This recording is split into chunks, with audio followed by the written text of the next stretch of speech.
सर्वांना नमस्कार. श्री अर्चना ह्या यूट्यूब चॅनलमध्ये मी अर्चना आपल्या सर्वांचं मनापासून स्वागत करते. आपण दरवर्षी वाढदिवस साजरा करतो, केक कापतो, मेणबत्त्या विझवतो. पण कधी विचार केला आहे का आपल्या सनातन संस्कृतीत वाढदिवसाचा खरा अर्थ काय आहे? वाढदिवस म्हणजे आनंदाचा दिवस आहे, त्यासोबतच आयुष्याचे चिंतन करण्याचा दिवस आहे, ईश्वराचे आभार मानण्याचा दिवस आहे आणि या नव्या वर्षाची सुरुवात शुभ संकल्पनाने करण्याचा पवित्र क्षण. वाढदिवस कसा साजरा करावा हे आपण जाणून घेऊयात. प्रत्येक वाढदिवस आपल्याला आठवण करून देतो की आयुष्याचा एक वर्ष कमी झाले नाही, तर एक वर्ष अनुभवाने, संस्काराने आणि ईश्वर कृपेने समृद्ध झालेले आहे. आपल्या सनातन धर्मात जन्मतिथीला विशेष असे महत्त्व आहे. या दिवशी केलेली प्रार्थना, जप, दान अनेक पटीने फलदायी ठरते. तो पवित्र क्षण आहे ज्या दिवशी परमेश्वराने आपल्याला पृथ्वीवर एक विशेष कार्यासाठी पाठवलेले. चला आपण जाणून घेऊया. चला तर मग वाढदिवसाचे खरे आध्यात्मिक रहस्य आणि आपल्या संस्कृतीनुसार तो कसा साजरा करावा. पहिला प्रश्न येतो आपल्याला, हे कोणत्या ग्रंथात उल्लेख आहे? महाभारत. युधिष्ठिराने जन्मतिथीचे उल्लेख आहेत. रामायणामध्ये श्रीराम जन्मोत्सव सांगितलेला आहे. भागवत पुराणामध्ये श्रीकृष्ण जन्माष्टमीचं वर्णन केलेलं आहे. यावरून असं दिसतं की जन्मदिन साजरा करण्याची परंपरा प्राचीन आहे. आता आपण बघूयात की वाढदिवस म्हणजे काय. वाढदिवस म्हणजे फक्त वय वाढणे नाही, तो आहे आयुष्याचा हिशोब करण्याचा दिवस.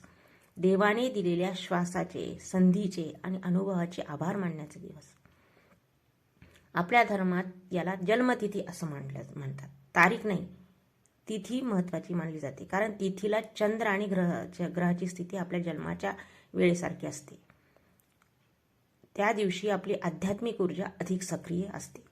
वाढदिवसाच्या तिथीच्या दिवशी दरवर्षी आपण वाढदिवस साजरा करतो, शुभेच्छा देतो, फोटो काढतो. पण कधी शांतपणे बसून स्वतःला विचारतो का, या एका वर्षात मी काय शिकलो किंवा मी काय शिकले?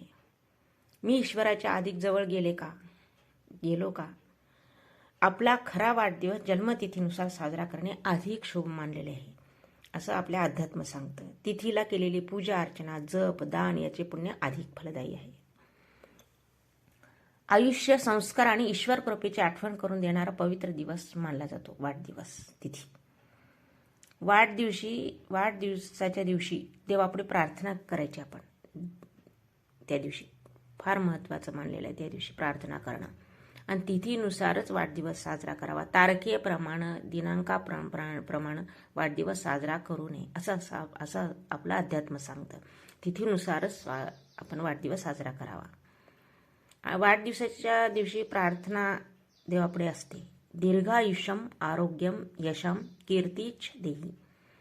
या दिवशी आशीर्वाद घेतल्याने सकारात्मक ऊर्जा वाढते. असं आपण देवासमोर जर म्हणलं तर आपला एक जीवनामध्ये सकारात्मक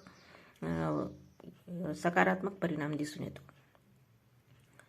वाढदिवसाच्या दिवशी आपण काय करावं? सकाळी सकाळी लवकर उठून स्नान करावं, ब्रह्ममुहूर्तावर देव अर्चना करावी. त्याच्यानंतर कुलदैवत, इष्टदेवतेचे स्मरण करावे, आई वडिलाचे चरण स्पर्श करावे. हे सगळ्यात महत्त्वाचं आहे.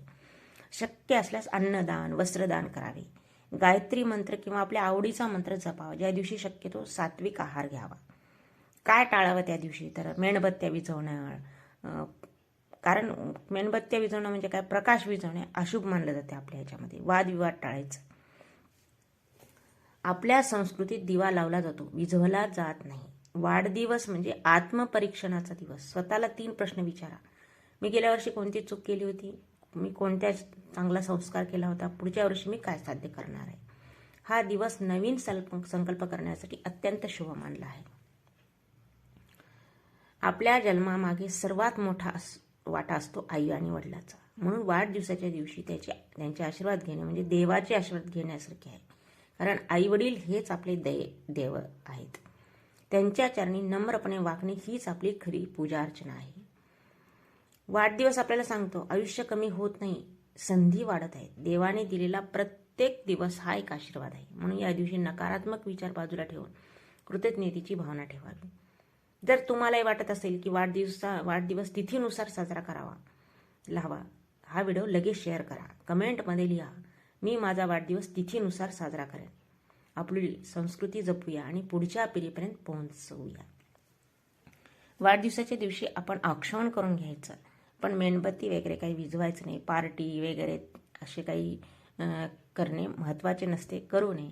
आपल्याला त्या दिवशी अन्नदान करणं महत्त्वाचं असते. गरजूंची मदत करणं महत्त्वाचं असते. त्या दिवशी केलेलं शुभदायक आणि सकारात्मक परिणाम आपल्या जीवनामध्ये येतात. आणि पुढचा वाढदिवस येईल तेव्हा आपण फक्त केक कापू नका, एक दिवा लावा, देवाचे आभार माना आणि आई वडिलाच्या चरणी नम्र व्हा. कारण वाढदिवस म्हणजे वय वाढणे नाहीये, आत्म्याची प्रगती होण्याची संधी आहे. आपली संस्कृती जपूया, परंपरा जपूया. प्रत्येक वाढदिवसाला बनवूया एक आध्यात्मिक उत्सव.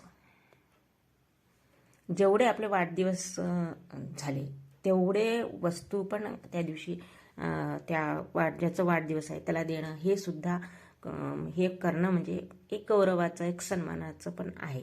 त्या दिवशी करणं, स्त्री असो पुरुष कोणालाही. आता समजा 21वा वाढदिवस आहे, 25वा वाढदिवस आहे, त्या दिवशी मग आपल्याला 25 प्रकारच्या वस्तू आपण घ्यायच्या, त्याच्या आवडीच्या घ्यायच्या आणि त्याला द्यायचं, जेणेकरून त्याला आनंद प्राप्त होतो, आनंद मिळतो की आपल्यासाठी कोणीतरी दिलेलं आहे.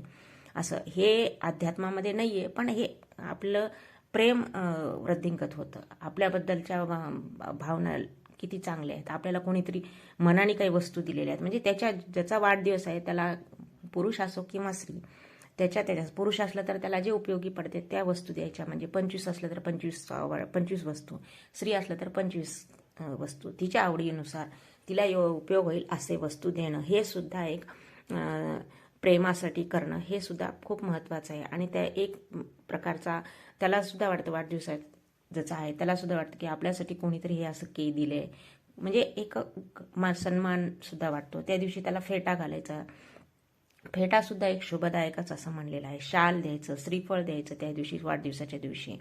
छोटा असलं तर छोट्याला नाही, पण मोठा असलं तर त्याला शाल, श्रीफळ.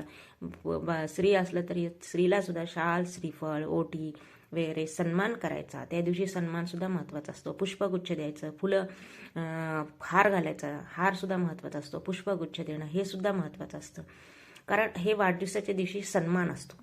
फेटा देणं म्हणजे घालणं सुद्धा हे सन्मानच असतो. एक गिफ्ट, आणि गिफ्ट त्याला जी आवडती ती गिफ्ट द्यायची. तसं तर मी तुम्हाला सांगितलं की ज्याचं 25 असलं वर्ष, 26 वर्ष असलं तर 26 वस्तू आपण त्याला द्यायच्या, त्याला उपयोगी होईल असं वस्तू द्यायचा. आणि यथाशक्तीप्रमाणे सोने, चांदी जर असलं तर ते सुद्धा तुम्ही गिफ्ट देऊ शकता, ते सुद्धा यथाशक्तीप्रमाणे आपण द्यायचं. सगळ्यात महत्त्वाचं काय तर आजच म्हणजे ज्या दिवशी वाढदिवस त्या दिवशी स्वतःला एक वचन द्यायचं, या वर्षी मी अधिक चांगला माणूस बनेन, अधिक संस्कारी बनेन आणि देवाच्या अधिक जवळ जाईन. कारण खरा वाढदिवस तोच असतो ज्या दिवशी आपला आत्मा उंचावतो. हा संदेश प्रत्येक घरात पोहोचवा आणि आपल्या सनातन परंपरेचा अभिमान बाळगा. कधी विचार केला आहे का की आपला वाढदिवस सर्वात जास्त कोणासाठी खास असतो? तो आपल्या सर्वात जास्त खास असतो आपल्या आईसाठी, जिने वेदना सहन करून आपल्याला जगात आणलं. त्या दिवशी आपण तिच्या डोळ्यात आनंद अश्रू आणले तर तोच खरा वाढदिवस. आणि त्या दिवशी केक कापताना, केक तर कापायचं नाही, ते चांगलं व्यवस्थित म्हणजे आपल्या संस्कृतीमध्ये नाही येते. त्या दिवशी आपण औक्षण करायचं आणि आई वडिलाच्या चरणी वाकायचं, नमस्कार करायचे, त्यांचे आशीर्वाद घ्यायचे. कारण आई वडिलाचा आशीर्वाद हा अनमोल असतो. आणि देवाला एकच एवढं म्हणायचं की ज्यांनी आपल्याला जग दाखवलं त्यांना सुखी ठेवा देवा, आणि त्यांचे आशीर्वाद कायम माझ्यासोबत असावेत. कारण वाढदिवस फक्त वय वाढणं नाही, तो एक कृतज्ञता व्यक्त करण्याचा दिवस आहे, संस्कार जपण्याचा दिवस आहे आणि आत्म्याला उंचवण्याचा दिवस आहे. तुम्हाला वाटत असेल की पार्टीचा दिवस नाहीये, तर हा व्हिडिओ प्रत्येक घरात पोहोचवा आणि संकल्प करा की मी माझा वाढदिवस तिथीनुसारच साजरा करेन आणि संस्कार जपेन. आपल्या सनातन संस्कृतीचा दीप विझवू देऊ नका, तो अधिक तेजाने पेटवा.